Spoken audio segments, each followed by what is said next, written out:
aujourd'hui, je suis à Gemalto, qui est une entreprise fleuron de la sécurité numérique, et je suis avec deux salariés de cette entreprise, deux syndicalistes aussi de cette entreprise, qui sont mobilisés aujourd'hui et d'ailleurs depuis plusieurs semaines maintenant.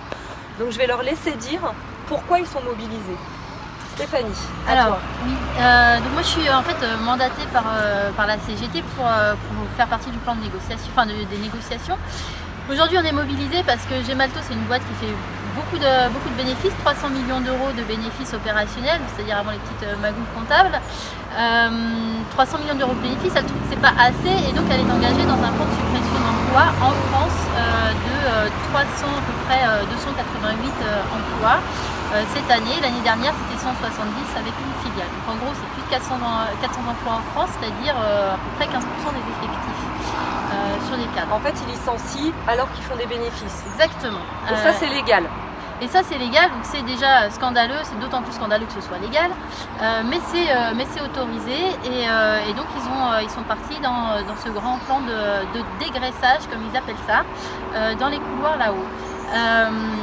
Alors nous on trouve que c'est scandaleux, donc d'une part parce qu'on fait des bénéfices, d'autre part parce que c'est un énorme gâchis pour la société française, étant donné que l'État a octroyé des aides publiques à hauteur de 75 millions d'euros sur 4 ans, depuis 4 ans pour Gemalto au titre du CICE-CIR, donc on remercie Macron aussi là-dessus. 75 millions d'euros, c'est une boîte sur la sécurité numérique, c'est un fleuron comme l'a rappelé. C'est un secteur qui marche bien. Tout à fait, aujourd'hui on sait qu'il y a des boîtes qui payent des milliards pour récupérer leurs fichiers que des hackers leur ont piqué sur internet.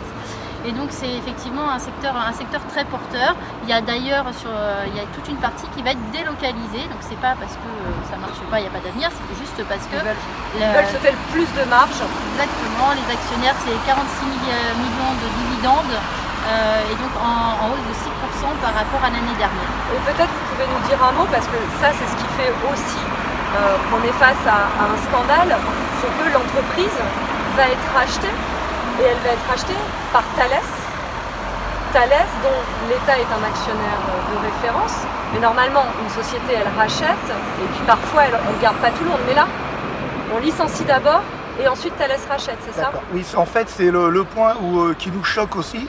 C'est qu'en fait, Thales a engagé une OPA sur Gemalto qui devrait prendre fin début d'année. Donc il s'engage à récupérer entièrement les salariés de Gemalto, de maintenir l'emploi jusqu'en fin 2019.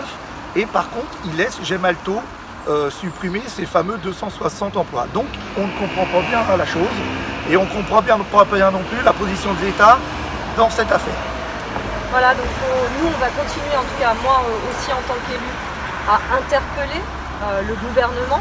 Parce que même s'il a voté les ordonnances qui permettent, y compris ce plan social économique, l'État a un mot à dire, il est actionnaire de Thales et il y a là un scandale à la fois économique, mais aussi un scandale sur le plan salarial. Donc c'est aussi les contre-effets aujourd'hui des ordonnances dont on essaye de promotionner les mérites. On voit là à quel point elles sont dangereuses.